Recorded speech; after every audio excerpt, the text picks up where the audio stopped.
السلام علیکم ورحمۃ اللہ وبرکاتہ۔ پیارے بچوں، آج ہم جو قواعد پڑھنے جا رہے ہیں اس کا نام ہے فعل، فاعل اور مفعول۔ فعل، پچھلی جماعتوں میں ہم نے فعل پڑھ چکے ہیں۔ فعل کا مطلب ہوتا ہے انگریزی میں ورب، مفعول کا مطلب انگریزی میں ہوتا ہے آبجیکٹ، اور فاعل کا مطلب ہوتا ہے سبجیکٹ۔ اب فعل کی تعریف دیکھیں گے ہم۔ اس کو انگریزی میں کہتے ہیں ڈیفینیشن، وہ کلمہ یا وہ لفظ جس میں کام کا کرنا ہونا زمانے کے ساتھ پایا جائے، اور فعل ہمیشہ جملے کے آخر میں آتا ہے۔ مثالیں دیکھیے، سب سے پہلی مثال ہے یہاں پر آپ کو دکھائی دے رہا ہے تصویر میں، لڑکا بھاگ رہا ہے۔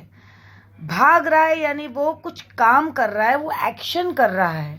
دوسری تصویر میں ہم دیکھ رہے ہیں امی روٹی بنا رہی ہیں، تو امی کیا کام کر رہی ہے؟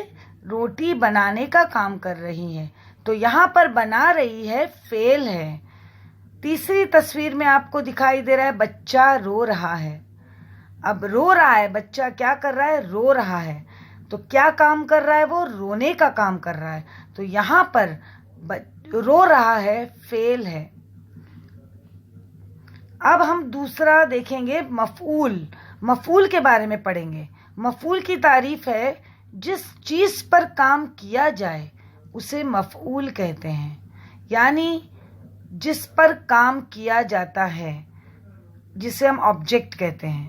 تصویر میں دیکھیے، آپ کو پہلی تصویر میں دکھائی دے رہا ہے لڑکی سیب کھا رہی ہے۔ اب لڑکی کیا کھا رہی ہے؟ کیا چیز کھا رہی ہے؟ سیب، تو کیا کھانے کا کام کر رہی ہے؟ سیب کھا رہی ہے، تو یہاں پر سیب مفعول ہے۔ دوسری تصویر میں ہم دیکھیں گے گائے چارہ کھا رہی ہے، تو گائے کیا کھا رہی ہے؟ چارہ، تو یہاں پر چیز جو ہے وہ کھانے کا کام کیا کر رہی ہے؟ گائے چارہ کھا رہی ہے، تو یہاں پر چارہ جو ہے وہ مفعول ہے، جس پر کام کیا جا رہا ہے وہ مفعول ہے۔ تیسری تصویر میں ہم دیکھیں گے کسان کھیت میں کام کر رہا ہے، تو کہاں کام کر رہا ہے کسان؟ کھیت میں، تو کھیت میں یہاں پر مفعول ہے۔ اب ہم آگے بڑھتے ہیں فاعل کی طرف۔ فاعل کو ہم انگریزی میں کہتے ہیں سبجیکٹ۔ کام کرنے والے کو فاعل کہتے ہیں، جو کام کرتا ہے اسے ہم فاعل کہتے ہیں، سبجیکٹ۔ اب ہم تصویروں میں دیکھیں گے، کچھ تصویریں یہاں پر آپ کو دکھائی دے رہی ہیں۔ پہلی تصویر میں دیکھیے مینا کینڈی کھا رہی ہے۔ کون کینڈی کھا رہی ہے؟ مینا، تو یہاں پر مینا جو ہے وہ فاعل ہے۔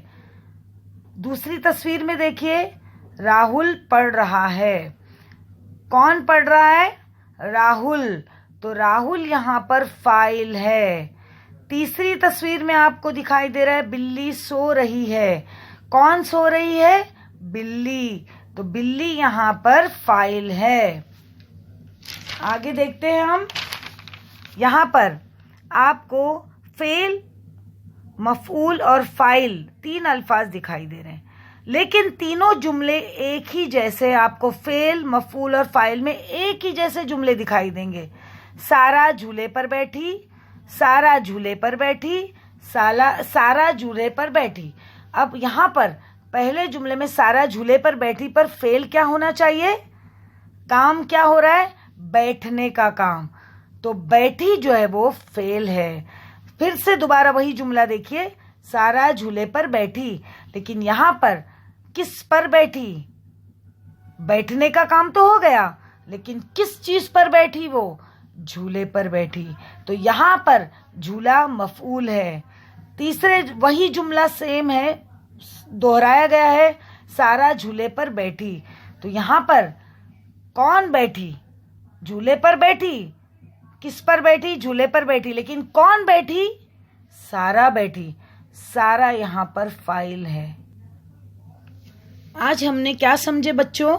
فعل، فاعل اور مفعول، جو کہ بہت اہمیت رکھتا ہے اور ایس ایس سی بورڈ میں یہ سوال آتا ہی ہے۔ تو یہاں پر میں آپ کو ایک ہوم ورک دے رہی ہوں، درج ذیل جملوں سے فعل، فاعل اور مفعول تلاش کر کے